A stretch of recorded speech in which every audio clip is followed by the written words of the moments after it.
Philadelphia, the 2019 NFL Combine finished up Sunday and Monday with defensive linemen, linebackers and defensive backs going through on-field drills. Interviews were done with by Monday, which left the action on the field to do the talking. It was an especially interesting 2 days for the Philadelphia Eagles. The Birds have needs on the defensive line, at linebacker and possibly at safety. But one thing is clear, there are going to be options. The defensive line class is deep, the linebackers have some intriguing athletes and the safeties are rising. There could definitely be some future Eagles in the mix. Here are 4 takeaways for the Eagles after Sunday and Monday's action wrapped up. Mississippi State defensive lineman Montez Sweat runs a drill at the NFL Football Scouting Combine in Indianapolis, Sunday, March 3, 2019. AP photo, Michael Conroy 1. Mississippi State's Montez Sweat won't be there at No. 25. Yeah, this was pretty obvious. Sweat was a trendy pick to the Eagles in initial mock drafts, but Sweat's stock is shooting through the roof.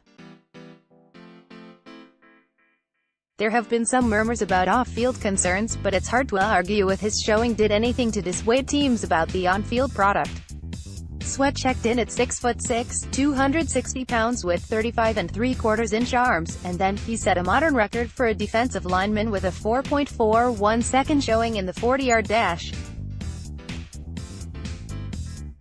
He also had a 36-inch vertical jump and a 125-inch broad jump. He should surge into the top 15 at this point. Point 2. Florida's Jachai Polite might fall a bit. Polite was entertaining at the podium Saturday during his press conference, but NFL media's Bucky Brooks listed Polite as one of his losers Sunday evening. Here's what Brooks wrote: the former Gator was expected to be one of the top performers in the building based on his reputation as an A-plus athlete. However, scouts walked away a little disappointed. He's been dealing with a hamstring injury for the past 10 days, per my colleague Ian Rapoport, which may explain why he ran an unimpressive 44.84 seconds, and didn't post an eye-popping vertical jump, 32 inches, before ending his workout on Sunday. Scouts also murmuring about some uninspired team interviews. Polite has some work to do to reverse his sliding stock. In perusing some mock drafts, Polite was listed anywhere between No. 15 and number 30, and there have been a couple with him going to the Eagles, who need an edge rusher. Polite had production during his final season at Florida with 11.0 sacks, but it'll be interesting to see how the next couple months go. If he falls, he could be an option for the Eagles. Virginia defensive back Juan Thornhill talks with the media at the NFL Football Scouting Combine in Indianapolis, Thursday, February 28, 2019. AP photo, AJ Mast 3. There are some safeties worth paying attention to. Safety isn't really at a premium in the NFL right now, and the Eagles haven't drafted a safety in the top 3 rounds since Jaquan Jarrett in 2011. The 2 Eagles starters right now, Malcolm Jenkins and Rodney McLeod, were signed as free agents.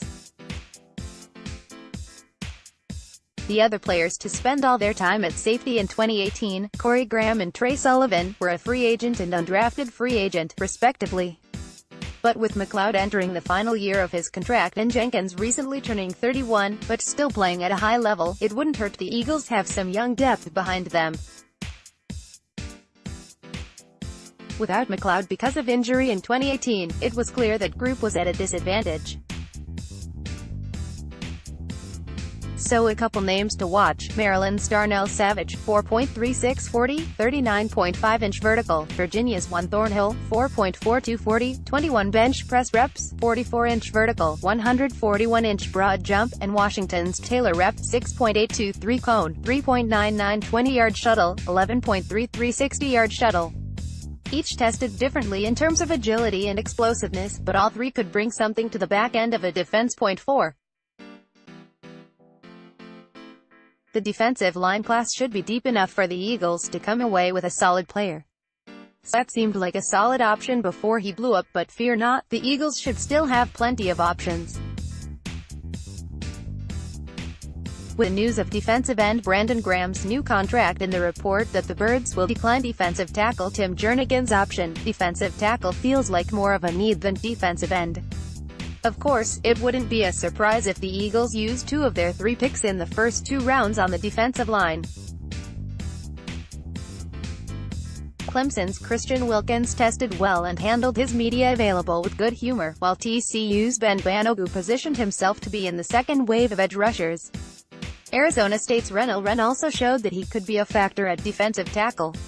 The Eagles have picked nose 25, 53 and 57. There will be plenty of defensive linemen with talent available in the top 60. The Combine showed that the class is indeed deep. At Daniel Gallen.